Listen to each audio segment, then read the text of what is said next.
Isang magandang araw po sa inyo mga boss, madam. Explain lang po natin ng konti itong mga ginamit po natin na materials po dito sa ating side wheel na ginawa. So marami po kasing nagtatanong kung ano daw po ba yung size ng bearing at kung saan ko daw ba nabili yung hanger hub, yung mismong pinaglalagyan po ng bearing. At may mga nagtatanong din na kung matibay daw po ba yung gantong setup ng side wheel. So sasagutin po natin yan dito sa video na to. I-dismantle lang po muna natin to para mas makita nyo po at mas maintindihan nyo po yung mga ginamit ko pong materials dito. At kung napansin nyo po, wiggle po yung gulong po natin dahil nga po sa lumang side wheel lang po yung ginamit natin dyan.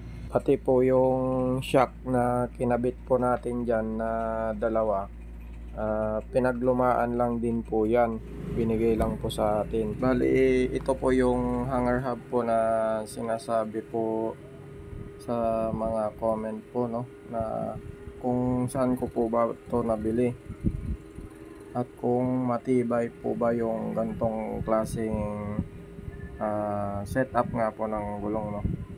So ito pong axle po na ito, ayan po, kaparehas po nung laki ng axle ng pang side wheel po ng mga sidecar. So sa tingin ko po, para po sa akin, matibay naman po yan. At sa hanger hub po, ginawa ko lang po yan.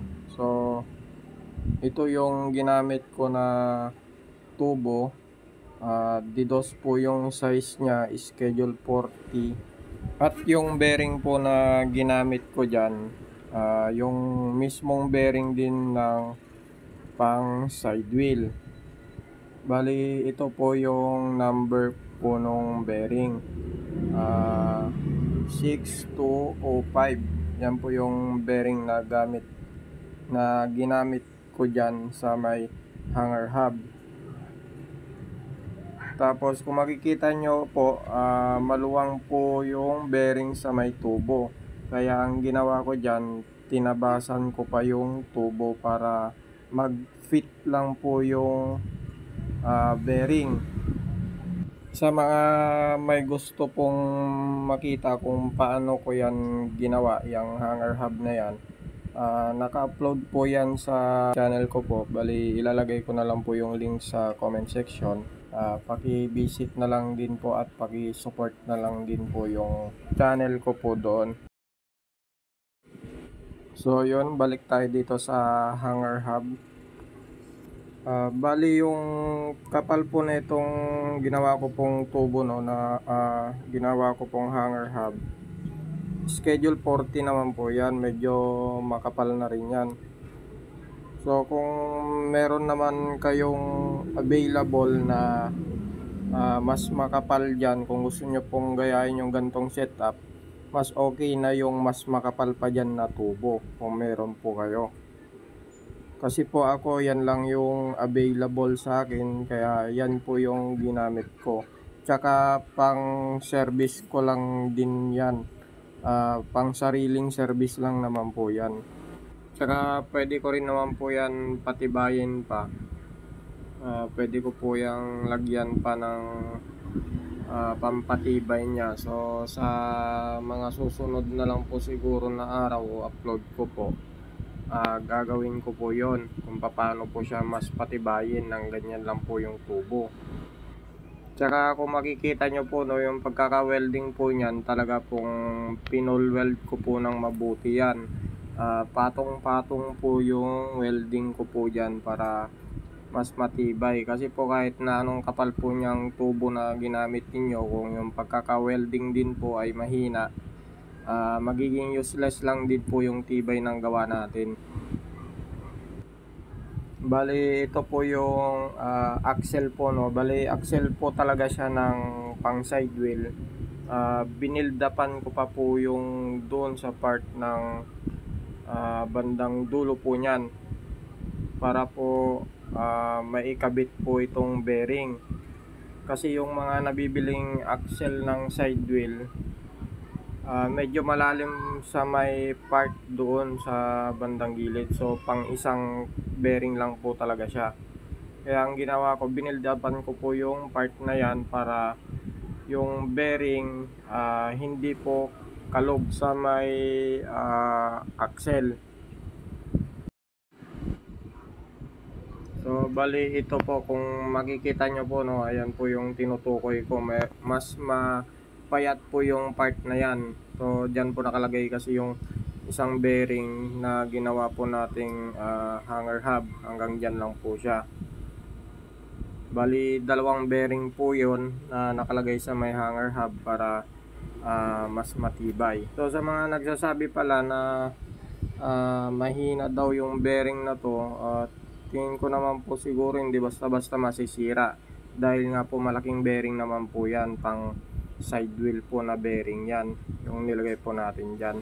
At kung sa tingin nyo naman po ay mahina po yung ganyang klaseng bearing, yung tinatawag na ball bearing, meron naman po yung bearing na pwede po sa side wheel, yung parang knuckle bearing, yung parang roller bearing po ba yun? Hindi ko po sure kung anong tawag po sa bearing na yun. Ganon din po sana yung ilalagay ko dyan, kaya lang po wala akong mahanap na ganong bearing dito sa lugar namin.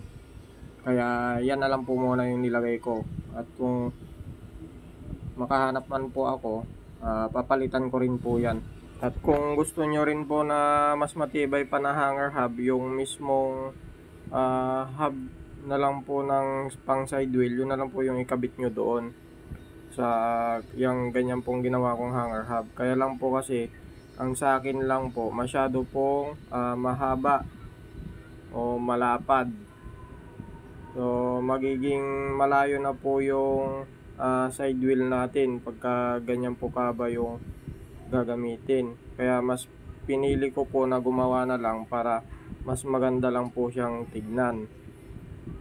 So nasa inyo naman po yan kung gagayahin nyo po,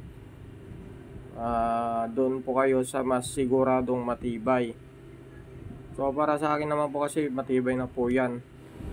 Lalo na kung yung gagamitin nyo dyan ay yung sinasabi ko nga pong parang roller type bearing. Yun po, sigurado po mas matibay po dyan na ikakabit. So itong bearing po na ito, kung makikita nyo po, no, galing po ito sa sasakyan. So dito po ako nag-base. Hindi man po siya kasing tibay ng bearing na pang side wheel, pero yung lapad po niya halos parehas lang po.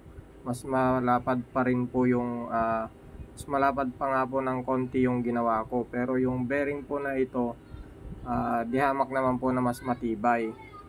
So kung may pera naman po kayo, pwede nyo pong pagawan ng axle ito, at itong bearing na ito yung ikabit ninyo. Mas matibay po yan. Yun nga lang po, wala kasi akong budget. Yun nga po, no, walang budget, kaya yan lang po yung nakayanan ng budget ko at pang service ko nga lang po. Yung bearing po pala na ito, bearing po ng sasakyan yan, doon sa may gulong po niya. Yan po yung mga bearing ng gulong ng sasakyan. So nakakaya naman po niyang buhatin yung buong sasakyan. Kaya sa tingin ko naman po sa magaan lang naman na sidecar at ilang tao lang ang sasakay, tingin ko naman po matibay na po itong ginawa ko, kahit na bearing lang po siya ng pang side wheel. Tsaka pagka tumatakbo naman po itong sidecar na to, ang play lang po niyan is ganyan lang po kaliit. Mas malaki pa po dyan kung mabigat nga po yung karga, mas malaki pa yung play dyan. Basta hindi naman po gaanong malaki ang play niyan, hindi tulad ng nakalagay sa side wheel. Yung bearing po umiikot po ng mabilis po yun. Yan po hindi naman po yan iikot ng mabilis. Kaya yun nga po, tulad nga po ng sabi ko, sa tingin ko po ay tatagal naman po. Hayaan nyo po, i-update ko po kayo after 1 month kung ano pong mangyayari dito sa gantong side wheel, para po meron din po kayong idea bago nyo po gawin. Yan yung sinasabi kong play lang niya pagka tumatakbo na may karga na bigla pong malulubak. Ganyan siya, ganyan lang yung talbog niya. Hindi po siya tulad ng nakakabit sa side wheel na dire-diretso ang ikot ng bearing at mabilis uminit. Inuulit ko po, no, kung gusto nyo po mas matibay, gantong bearing yung ipakabit nyo o ikabit po ninyo. Bali, papagawa nyo lang siya ng axle na ganyang kataba na may thread para madali lang din po siyang hugutin o palitan pagka nasira ang bearing. Ganyan po siya kahaba pagka yung mismong hub yung gagamitin natin, no. Parang pangit naman na siyang tignan. Kaya yan nga, ginawan ko na lang siya ng mas maikli para hindi rin sasayad sa may gulong. Tsaka yung nagsasabing malayo daw po yung gulong, yung side wheel sa may sidecar, hindi naman siya totaling malayo. Yun nga po, kung yung mas mahaba ang gagamitin yung hanger hub, doon po siya mas lalayo. Kaya mas pinili ko na lang pong ganyan ang gawin para kahit papano hindi naman masagwang tignan. So yun, hanggang dito na lang po muna ang video na to. Kung meron pa po kayong ibang katanungan, i-comment nyo na lang po sa baba. At pipilitin po nating masagot po yung mga katanungan po ninyo. Pa-follow, like, and share na rin po ng ating page at ng channel. Salamat po.